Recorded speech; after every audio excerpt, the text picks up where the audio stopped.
Kiekvieną rugsėjo organizuojamuose pirmokursių stovyklose KTU Fuksai turi galimybę geriau susipažinti su kurso draugais, susidraugauti su vyresniaisiais, sužinoti daugiau apie universitetą ir nuo pat pirmų dienų įsilieti į studentišką gyvenimą. Stovyklos organizuojamos atskirai kiekvieno fakulteto studentams.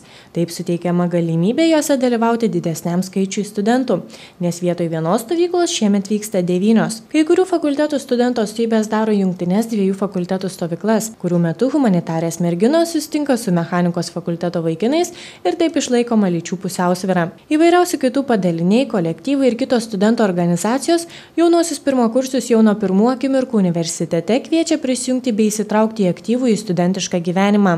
Fuksų stovyklose tą padaryti suskubo ir KTU karjeros centras. Šis universiteto padalinys rūpinasi studentų pasirinkimu darbo rinkai. Organizacija aktyviai bendradarbiauja su šalies ir užsienio įmonėmis, organizuoja seminarus, karjeros renginius ir konkursus, vykdo tarptautinių stažuočių programą, skelbia praktikos bei darbo pasiūlymus.